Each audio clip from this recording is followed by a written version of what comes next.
On the occasion of World Environment Day today, the government of India gives a major push for the promotion of biofuels for better environment, directs oil companies to sell blended petrol with up to 20% ethanol from 2025. Prime Minister Modi launches a pilot project of E100 dispensing stations at 3 locations in Pune. Prime Minister interacts with farmers who enable the ethanol blended petrol and compressed biogas program, says agriculture sector to get a big benefit from clean energy campaign. The Prime Minister assures that economy and ecology both can go together. This is the path India has chosen. Active caseload further declines, the lowest daily COVID cases in 58 days. The states announce relaxations in lockdown. Markets, malls to be opened in Delhi on odd-even basis. Delhi Metro to resume services with 50% capacity. Maharashtra will lift restrictions from Monday. Tamil Nadu eases lockdown curbs in most of the districts. 22.78 crore doses of vaccines administered so far. The government is facilitating more production units, financing and supply of raw materials. More than 24 crore vaccine doses provided to states and union territories so far through Government of India's free of cost channel and through the direct state procurement category. Facebook suspends former US President Donald Trump's Facebook and Instagram accounts for 2 years. Announces that it will hold politicians accountable for disinformation. Meanwhile, Nigeria indefinitely suspends Twitter's activities 2 days after the removal of a post of President Muhammadu Buhari.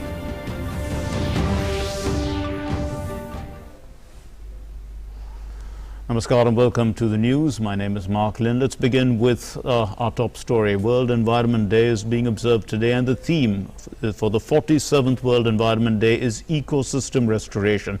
To mark the occasion, Prime Minister Narendra Modi launched E100 pilot project.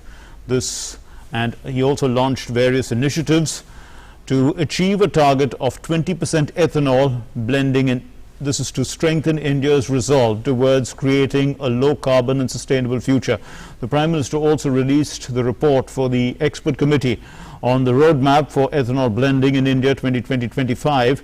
This is through a video conference. He did so to mark World Environment Day. Speaking on the occasion, the Prime Minister said that the focus on ethanol is having a better impact on the environment as well as on the lives of farmers. And he said that the government has resolved to meet the target of 20% ethanol blending in petrol by 2025. Let's listen. अब ethanol 21वीं सदी के भारत की बड़ी प्राथमिकताओं से जुड़ गया है। इथेनॉल पर फोकस से पर्यावरण के साथ ही एक बेहतर प्रभाव किसानों के जीवन पर भी पड़ रहा है। आज हमने पेट्रोल में 20% इथेनॉल ब्लेंडिंग के लक्ष्य को 2025 तक पूरा करने का संकल्प किया है। Prime Minister Modi also added that the government is focusing on the usage of ethanol for agricultural purposes. He emphasized on how production of ethanol can be accelerated using agricultural waste and food waste. हमारी सरकार हर क्षेत्र में निरंतर नीतिगत निर्णय ले रही है। देश में आज इथेनॉल के उत्पादन और खरीद के लिए जरूरी इंफ्रास्ट्रक्चर के निर्माण पर बहुत जोर दिया जा रहा है। इसका विस्तार पूरे देश में करने के लिए जो सड़ा हुआ अनाज होता है, निकम्मा हुआ अनाज होता है, उसका उपयोग करते हुए फूड ग्रेन बेस्ड डिस्टिलरीज की भी स्थापना की जा रही है। एग्रीकल्चर वेस्ट से इथेनॉल बनाने के लिए भी देश में आधुनिक टेक्नोलॉजी आधारित प्लांट भी लगाए जा रहे हैं। The Prime Minister said that be it the International Solar Alliance, realizing the vision of one sun, one world, one grid, or the Coalition for Disaster Resilient Infrastructure initiative, India is moving ahead with a big global vision. आज हमारा देश climate justice का अगुवा बनकर उभर रहा है। एक विकराल संकट के विरुद्ध बड़ी ताकत बन रहा है। वन सन, वन वर्ल्ड, वन ग्रिड, एक सूरज, एक सृष्टि और एक ग्रिड की व्यवस्था की विजन को साकार करने वाला इंटरनेशनल सोलर अलायंस, उसका निर्माण हो या फिर कोalition फॉर डिजास्टर रेजिलिएंट इंफ्रास्ट्रक्चर की पहल हो, भारत एक बड़े वैश्विक विजन के साथ आगे बढ़ रहा है। The Prime Minister also said that in the past 6 to 7 years, India has increased its capacity of renewable energy. It's grown by 250%.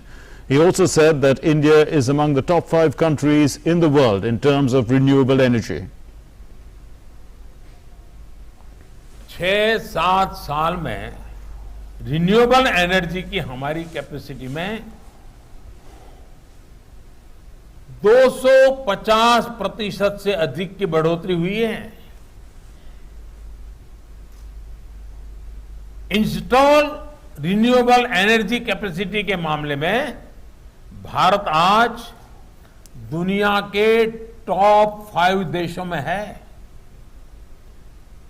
इसमें भी सौर ऊर्जा की कैपेसिटी को बीते 6 साल में लगभग 15 गुना बढ़ाया है। The Prime Minister emphasized that economy and ecology can move forward together. India is an example to the world.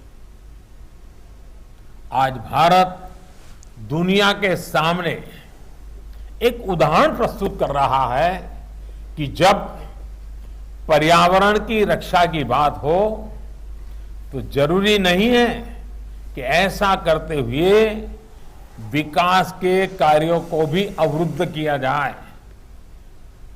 Economy और इकोलॉजी, इकोनॉमी और इकोलॉजी दोनों एक साथ चल सकती हैं, आगे बढ़ सकती हैं और भारत ने यही रास्ता चुना है। And focusing on water conservation, Prime Minister said that the government is working with a holistic approach for development, conservation and usage of water resources. Climate change से वाटर साइकिल का भी सीधा संबंध होता जा रहा है। वाटर साइकिल में संतुलन बिगड़ता है तो उसका सीधा प्रभाव वाटर सिक्योरिटी पर पड़ता है। आज देश में वाटर सिक्योरिटी को लेकर जितना काम हो रहा है उतना पहले कभी नहीं हुआ है। देश में जल स्रोतों के निर्माण और संरक्षण से लेकर उपयोग तक एक होलिस्टिक अप्रोच के साथ काम किया जा रहा है। जल जीवन मिशन भी इसका एक बहुत बड़ा माध्यम है। On the topic of solar energy, the Prime Minister said that a large part of the railways has been electrified all over. The Prime Minister mentioned that only 7 airports had access to solar power in 2014. Now that number has crossed 50. आज देश के railway network से एक बड़े हिस्से का बिजलीकरण किया जा चुका है। देश के एयरपोर्ट्स को भी तेजी से सोलर पावर आधारित बनाया जा रहा है। 2014 से पहले तक सिर्फ 7 एयरपोर्ट्स में सोलर पावर की सुविधा थी, जबकि आज ये संख्या 50 से ज्यादा हो चुकी है। Extending greetings on World Environment Day, President Ramnath Kovind tweeted and said, I quote, "Living in harmony with nature and protecting biodiversity has been at the center of Indian ethos and culture. On World Environment Day, as humanity fights against COVID-19, we reaffirm our commitment to work with global community for a sustainable future."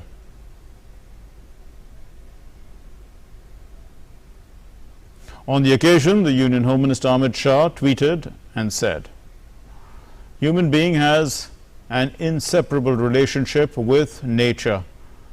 Conservation of nature and environment is both our responsibility as well as duty.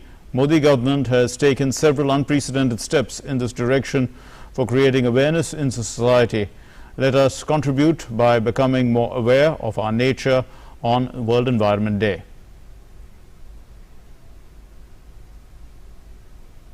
Films Division presents Oasis of Hope, an online festival to mark World Environment Day. Reimagine, recreate, restore. These are the key words for the celebrations this year. Contributing with the same spirit, the Films Division is presenting Oasis of Hope, an online festival of films on the environment. This takes place on the 5th and the 6th of June to mark the important occasion. The second festival, the two-day festival, will consist of films that give strong message of reviving environment and reimagining the nature's coexistence by suggesting various ways to restore the inseparable relationship of human beings and nature. The streaming is done by the Films Division on its website and on a YouTube channel. The films in the special green package are The Jungle Man, Loya, a film that highlights the story of Loya Ngamba, a nature lover from the hilly area of Manipur.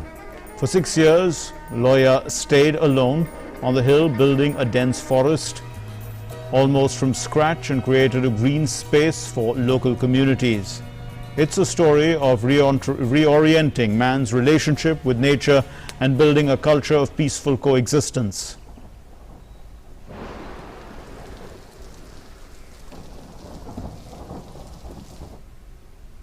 Salu Marada Timmakka, a green crusader, which features a self-taught environmentalist of Karnataka, having no formal education.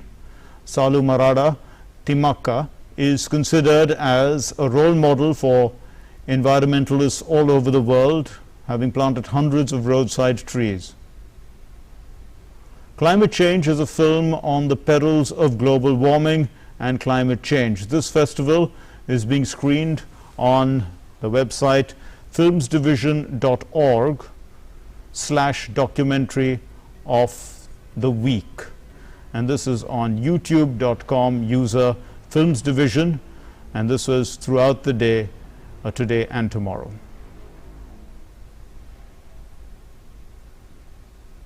Well, acclaimed sand artist Sudarshan Patnaik marked World Environment Day with a special artwork on the Puri beach. Patnaik took to Twitter to share the pictures of his sand art and urged people to make the planet green. United Nations Environment Program in a tweet thanked Sudarshan Patnaik for his beautiful contribution, Generation Restoration.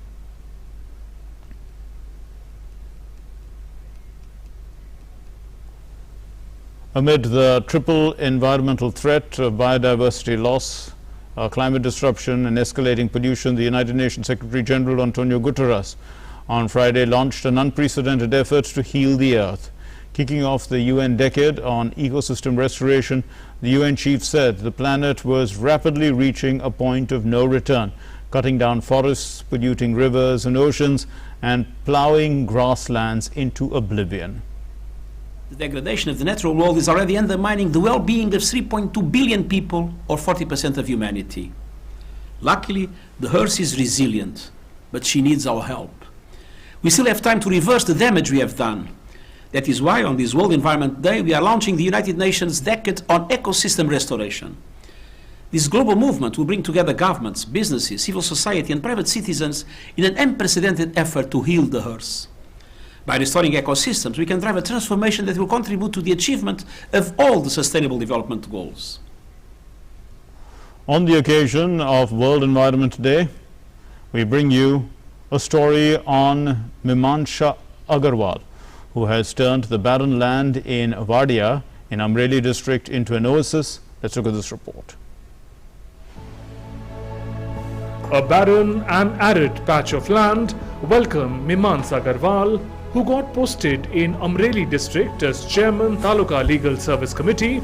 The court premises were established at Wadia, which is a lonely place far away from the village. Wadia with no greenery in sight. She decided to act, and the result is this.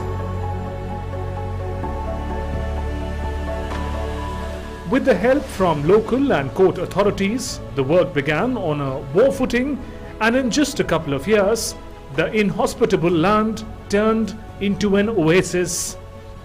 बंजर ज़मीन थी, तो बंजर ज़मीन को उपजाऊ बनाने के लिए आसपास के डैमों की जो मिट्टी होती है, उपजाऊ मिट्टी, उसको हमने यहाँ लगाया पहले, और जितनी भी कोर्ट कंपाउंड में जहाँ जहाँ बंजर ज़मीन थी उन सबको हमने पहले समतल बनाया.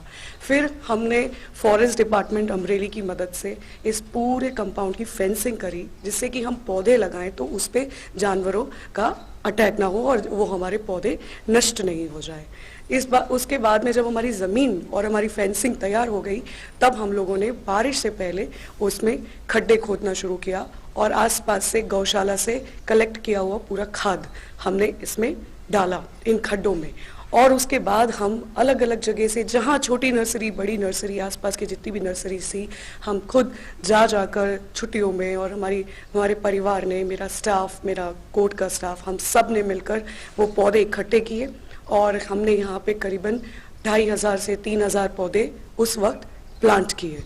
ज़मीन का वाटर लेवल बहुत नीचे था, तो ये सोचा कि जो इस पूरे कोर्ट कंपाउंड में कोई ऐसी ज़मीन जो सबसे बड़ी हो, उसमें एक छोटा सा 4 फुट का गड्ढा, थोड़ा सा लंबा, एक नहर जैसी बनाई, जिससे कि जब बरसात का पानी उसमें आए और वो 10-15 बार भर जाए नहर, तो आसपास की पूरी भूमि का वाटर लेवल ऊपर आ जाए. मेन सहयोग रहा इसमें काले पाइप का, जो ड्रिप वाला पाइप है, उससे इन पेड़ों को थोड़ा थोड़ा पानी मिलता रहा.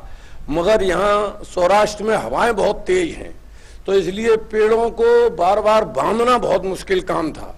उसके लिए कम से कम 20 किलो तो रस्सी इसको बांधते बांधते लग गई और 2000 डंडे तो टूट चुके हैं. एक एक पेड़ को 6-6 दफे बांधा है. मगर अब ये पेड़ इतने मजबूत हो चुके हैं कि ये ताऊते के सामने भी मुकाबला कर सके. Mimaansha Agarwal's hard work and dedication is a classic example of how, with strong determination and dedication, even the most challenging task can be accomplished. Bureau Report, DD India. And moving on then, India continues to see a decline in new daily COVID-19 cases. The country has been registering less than 2 lakh new cases for 9 consecutive days. India reported 1.2 lakh daily cases in the last 24 hours, the lowest in 58 days. On a sustained downward slope, India's active caseload further decreased to 15,55,248. Active cases have decreased by 80,745 in the last 24 hours. More than 2.67 crore people have recovered from COVID-19 across the country so far. 1,97,894 patients have recovered during the last 24 hours. More daily recoveries than daily new cases reported for 23 consecutive days now. Steady continuous increase in national recovery rate stands now at 93.38%, and weekly positivity rate currently is at 6.89%. The daily positivity rate has dipped further to 5.78%, less than 10% for 12 consecutive days. Substantially ramped up testing capacity, more than 36.1 crore tests total conducted so far, and 22.78 crore vaccine doses have been administered so far countrywide, across the country that is. Also, according to the Indian Council of Medical Research, as many as 36 crore 11 lakh 74,142 samples have been tested in the country so far, and of these 20 lakh 84,000 421 samples were tested yesterday.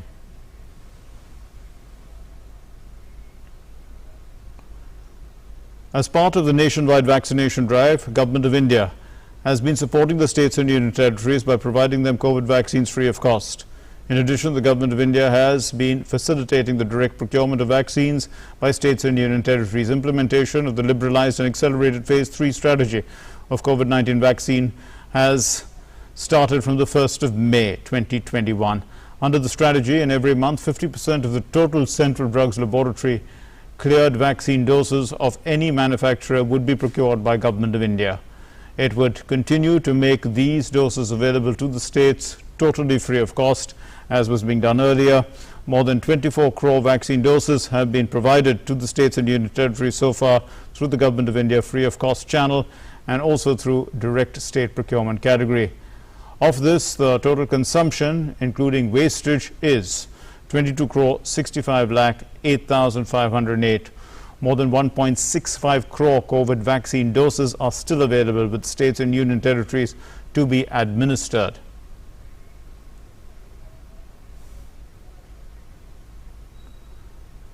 The Delhi government today announced further relaxations in the lockdown restrictions in the national capital as part of the Delhi government's unlock process. Shopping malls and markets in the national capital will resume functioning from Monday. As per the order of the Delhi government, markets and shopping malls can reopen on an odd-even basis. The standalone shops, however, will be allowed to open daily. Private offices will be allowed to function with 50% staff. Group A staff of government offices will be allowed to function with 100%. Group B with 50% staff. As per the new orders, the Delhi government decided to allow the Delhi metro services to resume operations from Monday, June 7. However, the authorities have capped the maximum capacity of metro trains to 50%. Last week, the government had allowed manufacturing and construction activities in Delhi to begin in a phased unlocked process. And Tapas Bhattacharya now joins us with the latest on the unlockdown measures. Well, Tapas, so the number of cases has steadily been going down in Delhi, and they've fallen to about 500 currently per day, new cases. So there are unlock measures in place, but also they come with cautious optimism, one would think.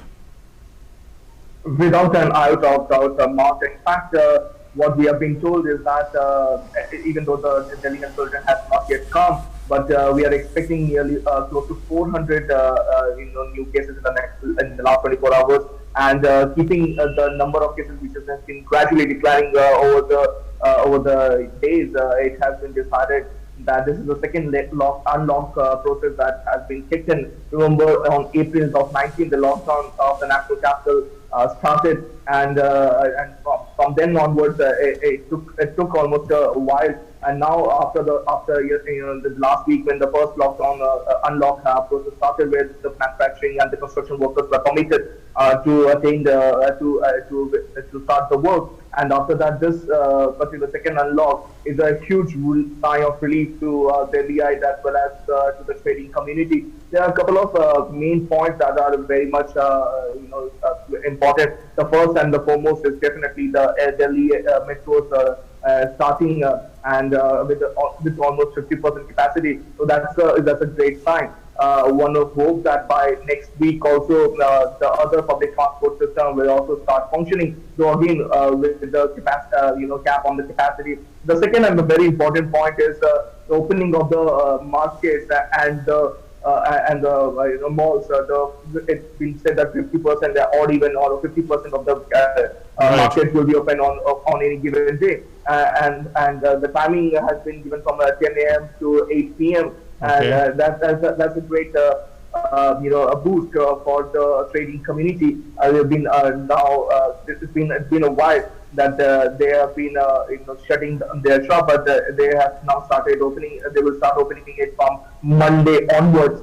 So that is a couple of things. The other point is that the standalone shops can open, and they do not have to follow the odd even rule. The standalone shops have been exempted from the odd even and the particular rule.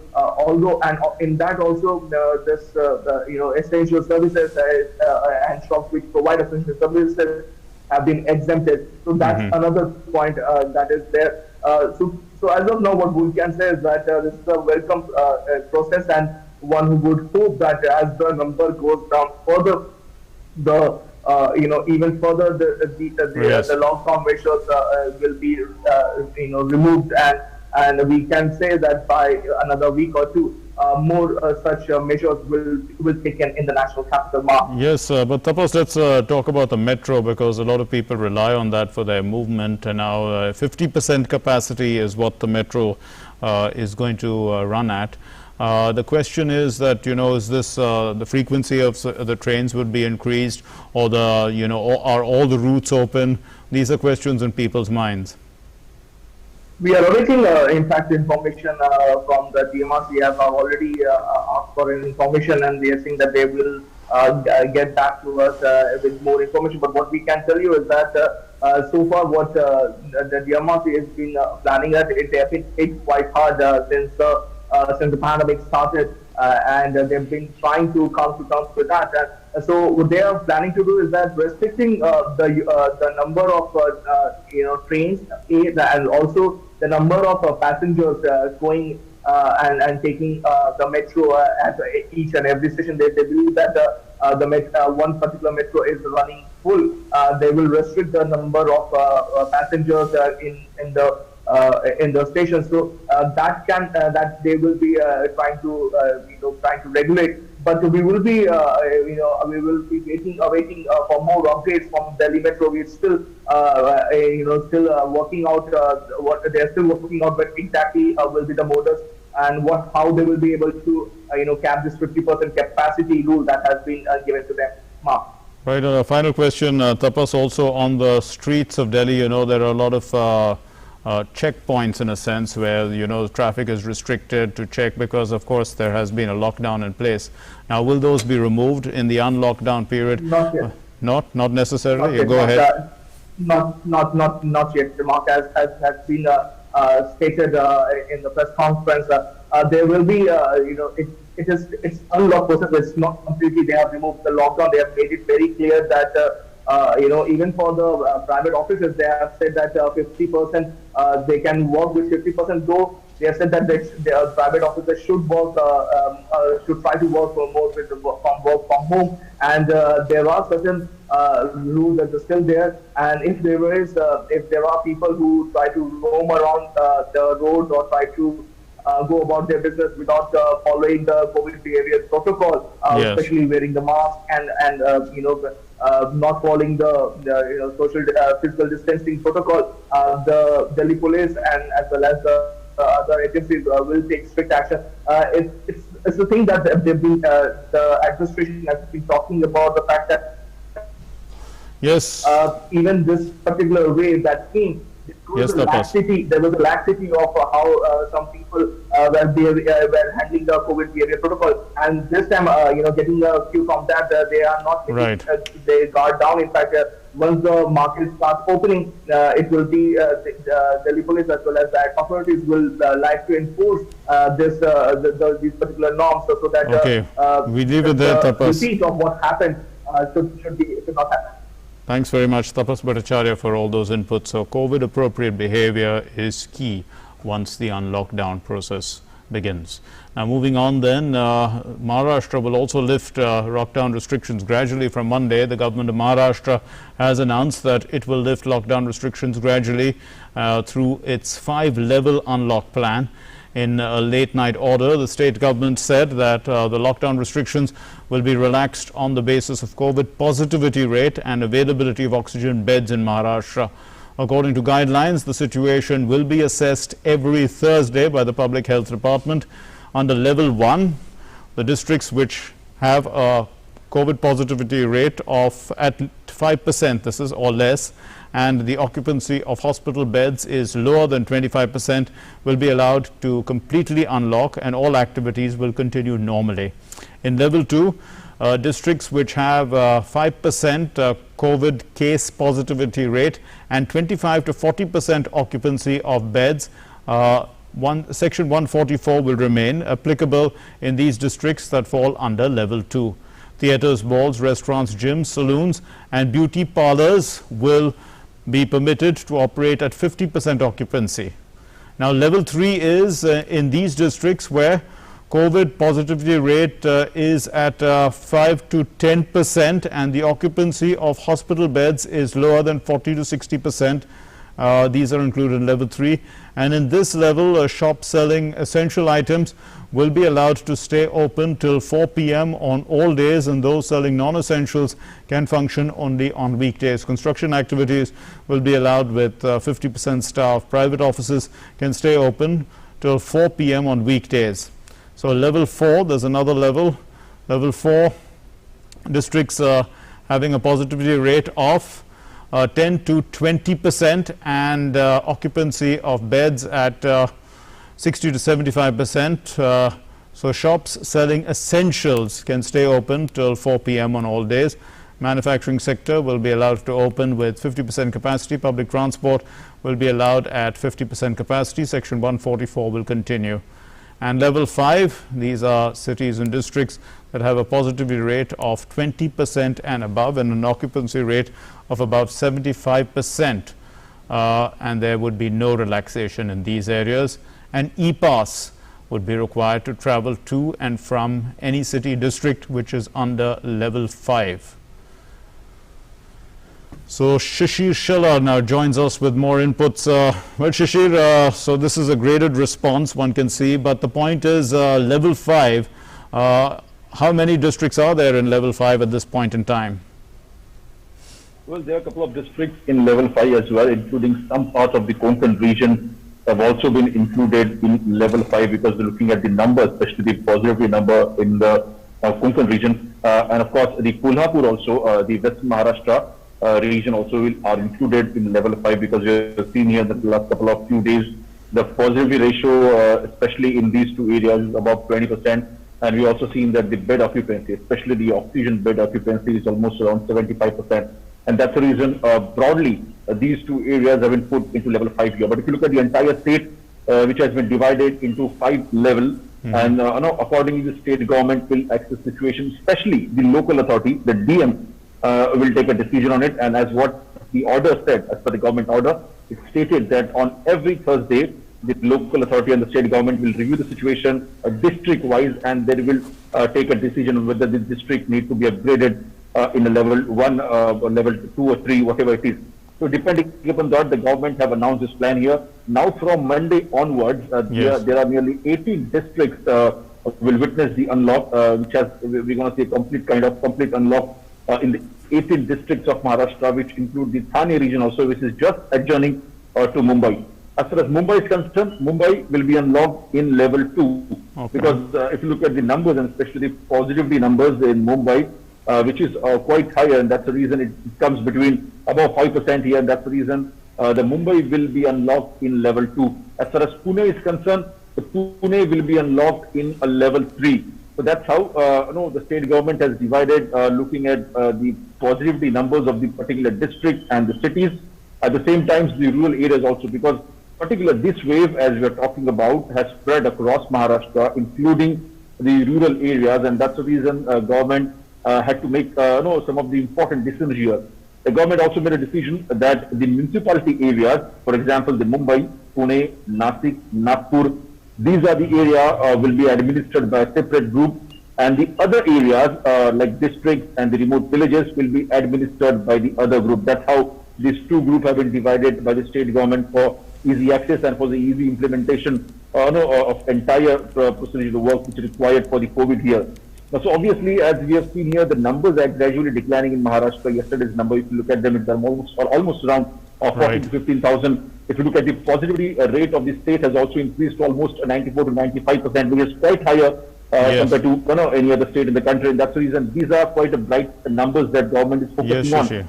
And that's the reason the government has now announced the 5-level plan, the unlock plan. Now, Shishir, there's another question that comes to mind, and that is with regard to the monsoons, because they're arriving soon in Mumbai. I think they hit within the next week itself. So the question is that, and we know that the There is a lot that happens during the monsoons in this region. So will that affect, you know, these level plans at that time? Because anyway, they have to have a review every Thursday. It won't affect because, Mark, if you look at particularly Mumbai situation during last year also, when the first wave hit Mumbai and Maharashtra as well, even that time an SOP was already made by the Maharashtra government. Even now, we have seen here that the state disaster management along with the Mumbai disaster management and the state authority are working quite closely, looking at the rainy season, also the monsoon season also going ahead. And that's the reason this unlock procedure or these unlock levels won't affect the preparation of the state government, also keeping in mind the COVID situation. And that's the reason, if you look at this particular, the regions also, though the positivity ratio along with the hospital availability is what the government is focusing on, but at the same time, government is also focusing on the increasing the infrastructure, especially the healthcare infrastructure in the entire state here. Right. I'm talking about especially Mumbai, Mark, let me tell you that the government, especially the municipal corporation, the Mumbai Municipal Corporation, is now preparing more COVID beds and more jumbo COVID facilities in near future. During even monsoon also, if required, they will try to make it as soon as possible. So obviously, the state government is actually focusing on unlock, but at the same time, they are working on the possible third wave. Okay. Although most of the experts have said that the possible third wave, thinking about it, how big or how small it is. But in spite of that, the government is focusing on it, and Mumbai especially, nearly 6,000 to 7,000 extra bed capacity will be increasing, or the state government will increase, the BMC will increase in next few months. We'll leave it there. Thank you very much, Shashi Shellar, for all those inputs. Moving on to our next story then. The Tamil Nadu government too has extended the ongoing COVID-19 lockdown till 6 a.m. on the 14th of June. The lockdown has been extended with certain relaxations, however, covering 27 districts. According to the data, in the last 24 hours, a total of 22,651 people tested positive for COVID-19 in Tamil Nadu. The total number of cases in the state as of June 4 stands at over 21,95,463 deaths, taking the state's tally to 26,128. So 33,646 patients were discharged, taking the total number of recoveries in the state to 19,03,306, I beg your pardon, 19,306.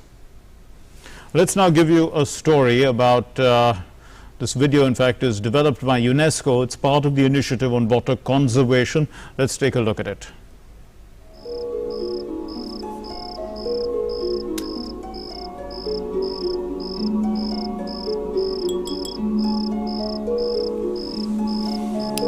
Hi, my name is Shivika. One night I had a dream in which I turned into a beautiful fish and fell into the ocean. It was so beautiful. I felt like I had reached another world. I saw many aquatic wonders: fishes, corals, the mighty blue whale.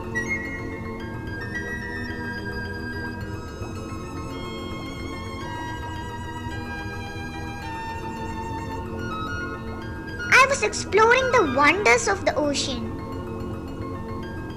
when I suddenly reached a dark zone in the waters, full of filth, waste and plastic. I started choking. All other creatures were choking too.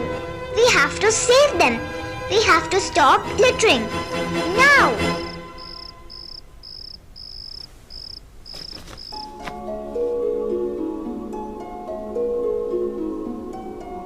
Let's stop polluting our water bodies. Use dustbins. Stop littering.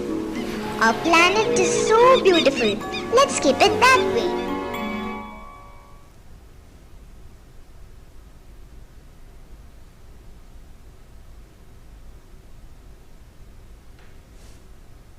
Water conservation and clean water especially. Moving on then. Government has sent a final notice to Twitter for compliance with the new IT rules. The new intermediary rules, the guideline rules, have become effective from 26th May 2021, and it has been now more than a week, and Twitter has refused to comply with the provisions of these rules. The Ministry of Electronics and Information Technology said in a notice to Twitter. The IT Ministry's notice stated that it is clear from the responses till date that Twitter has not informed about the details of the Chief Compliance Officer as required under the rules. The notice further said that Twitter Inc.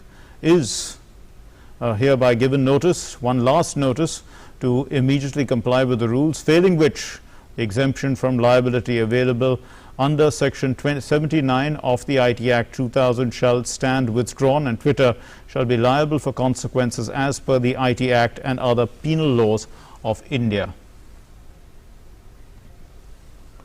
The Union Ministry, the Minister in fact for Housing and Urban Affairs and senior BJP leader Hardeep Singh Puri accused the Congress-led government in Punjab of selling COVID vaccines to private hospitals at a profit.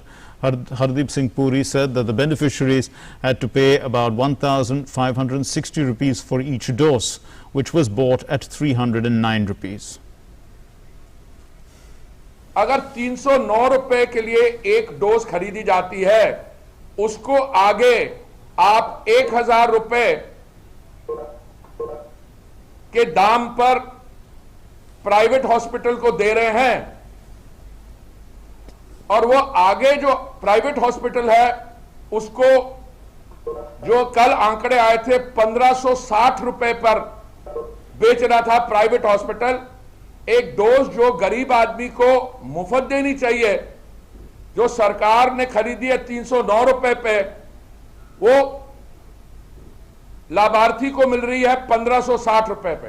दो अस्पताल हैं वहां पे, max और Fortis Mohali में, जिन्होंने टीका 3,000 और 3,200 रुपए का बेचा है। And the minister also slammed the opposition for misleading the farmers on the issue of MSP. He said that this year the procurement of wheat in Punjab surpassed its target, and he said that 26,000 crore rupees has been transferred into bank accounts of farmers in Punjab. 132.27 metric tonne जो 32% बनता है पंजाब में procurement हुई है। 76,000 करोड़ में से पंजाब में जो 32% है 26,103.89 करोड़ हमारे किसानों के खाते में डायरेक्ट गया है। ये हुआ व्हीट प्रोक्योरमेंट में, यही मैं आंकड़े दे सकता हूं आपको। राइस प्रोक्योरमेंट में भ्रम फैलाया, झूठ फैलाया, मंडियां खत्म हो जाएगी, एमएसपी खत्म हो जाएगी, हमारे किसान रुइन हो जाएंगे। भैया वहां तो एमएसपी के तहत इनको ज्यादा प्रोक्योरमेंट हुई है, पिछले साल के जो प्रोक्योरमेंट थी उससे ज्यादा हुई है, और मैं बताऊं जो इस साल का टारगेट है उससे भी ज्यादा हुई है। और पैसा जो है पंजाब में 26,000 करोड़ हमारे किसान भाइयों के खाते में डायरेक्टली गया। And Arun Sharma now joins us with more on this story. Well, Arun, the first accusation is about the selling of vaccines by the private hospitals for 1,560 rupees, and having procured them, I mean the government having received them at 309 rupees. So the government having sold it to the private sector apparently at a huge profit. Private hospitals across the country are in fact actually charging for vaccines. So the question is, I mean, is there a difference in Punjab and the rest of the country? Well, as far as I mean, there are reports coming in, whereby when the vaccine actually is sold at much higher rate, there is no uniformity. And of course, in Punjab, if you look at it this way, Mark, that the state government is procuring from the center at the rate of 300 rupees, 309 rupees approximately. And now after purchasing or procuring from the center, it is now again selling it to the hospital. But ideally, it is the duty of the state government to vaccinate the poor people and the people of Punjab at a nominal rate, or maybe free, which Punjab government, if in case can afford, it can provide the vaccines for free as well by taking up the entire charge of 300 rupees. But given the fact, even if the Punjab government directly vaccinates the people via the government hospitals in Punjab, the people can be vaccinated for free. But however, instead of choosing this mode of vaccinating the people of Punjab, they are selling these vaccines to private players, the private hospitals in Punjab, and therefore this vaccination cost is being escalated to 1,500 rupees, more than 1,500 rupees. And not only 1,500 rupees, in certain cases it has also been found, if you look at Twitter, there are many people who are uploading the receipts on Twitter that they have paid close to 3,000 rupees for vaccination charges. That means if in case in one family, if there are 4 members, 12,000 rupees that family has to pay for the vaccination charges. But yesterday only Prime Minister Narendra Modi chaired an important high-level meeting whereby the focus on one side was to increase the manufacturing of the vaccines in the country so that on a daily basis 1 crore people can be vaccinated. And Prime Minister Narendra Modi also appeals to the various authorities in this meeting to make the COVID portal much more user-friendly, and there should not be any kind of vaccine hesitancy. If in case in states like Punjab, if in case vaccine is sold for 3,000 rupees or 1,500 rupees, there will be vaccine hesitancy for the simple reason that Covishield, 80% of Covishield is being procured from the center, rest 20% is Covaxin, and almost 3 times or 4 times is the cost. That's what Punjab government is, or in Punjab, the vaccine has been sold. So why would people come ahead for the vaccination purposes? And on the other side, we have seen that state like Rajasthan, there are various media reports coming in whereby we have seen the vaccine wastage as well, whereby entire vials of Covishield vaccine, that has been found from the dustbins and of course, from the area near the hospitals. So we have seen it how certain state governments are completely irresponsible as far as vaccination drive in the country is concerned. And in that context, only Hardeep Singh Puri, senior BJP leader, clearly slammed the Congress government, in Punjab, whereby Punjab government is selling these vaccines to the private hospitals, Arun, and they are charging close to 1,500. Also, the minister pointed out that there's misinformation on the MSP issue, and that 26,000 crore rupees have already been transferred, and there's been record procurement this year of wheat in Punjab. So put this into context for us as well.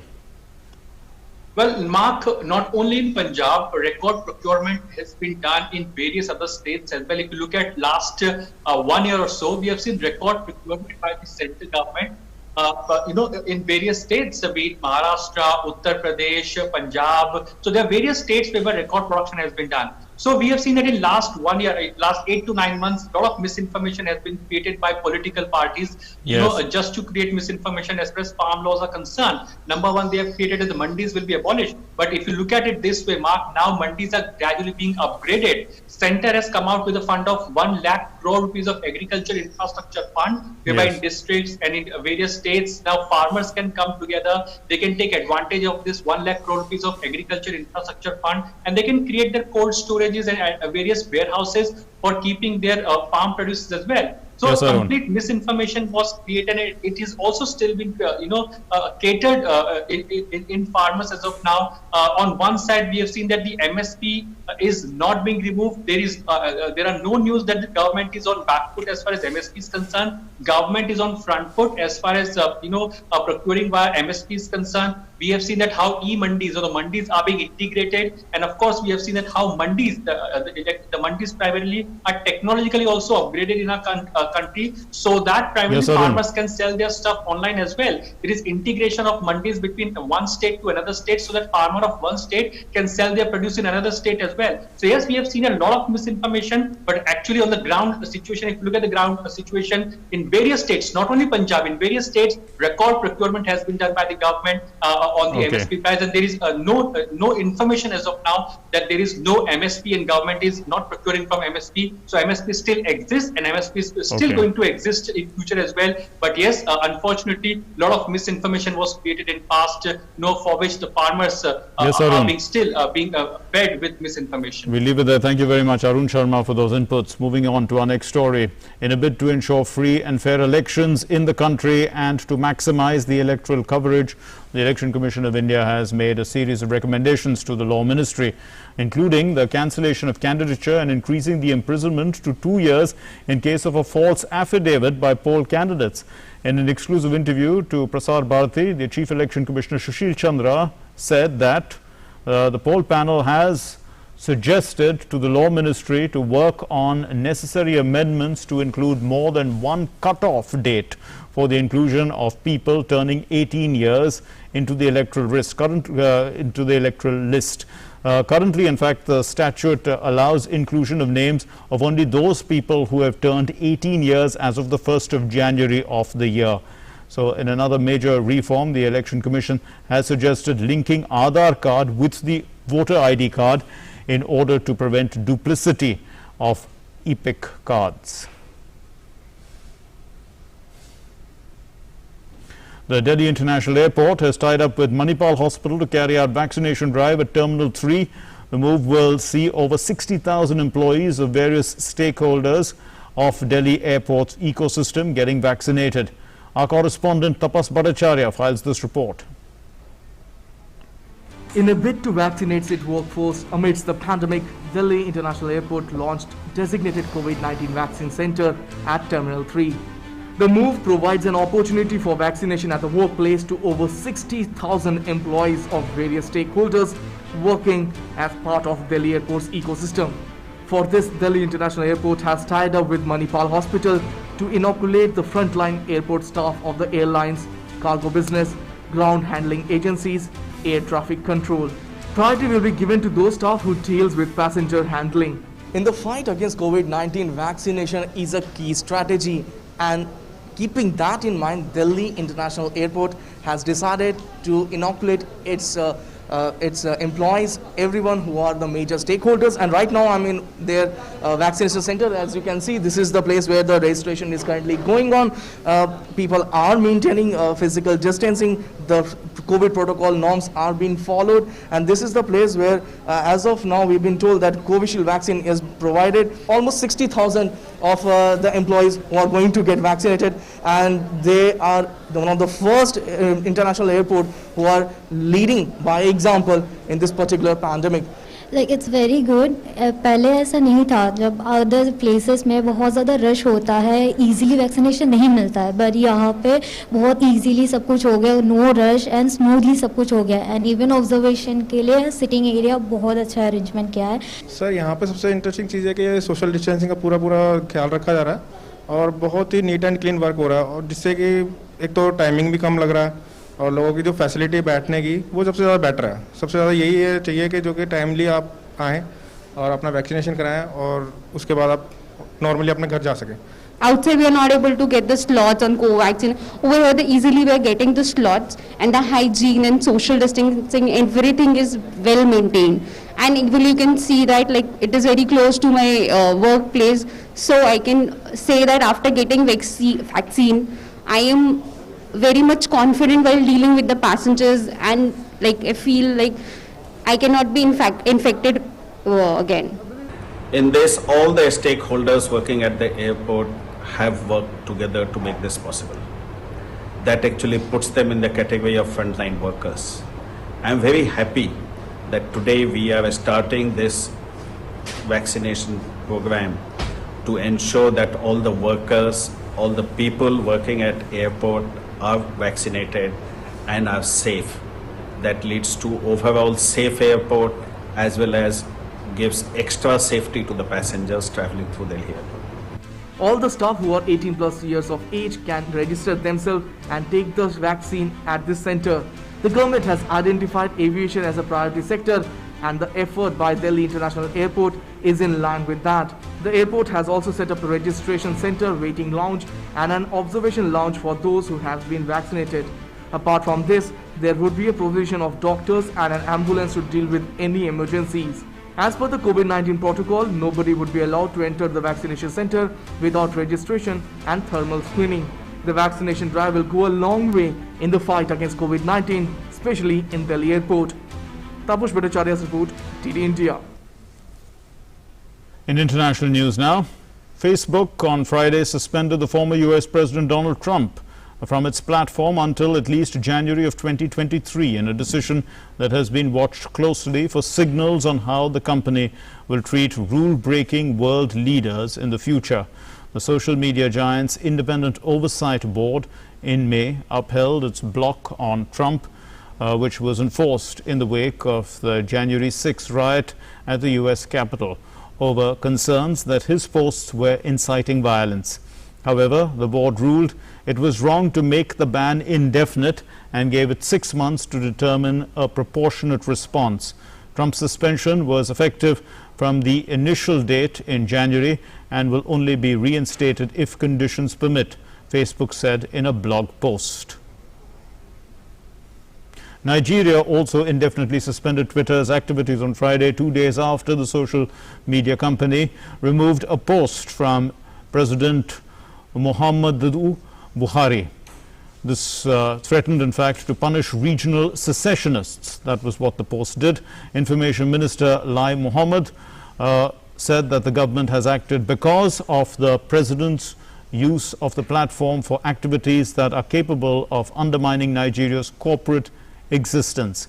Meanwhile, Twitter said in a statement it is investigating the deeply concerning suspension of operations by the Nigerian government and will provide updates when we know more.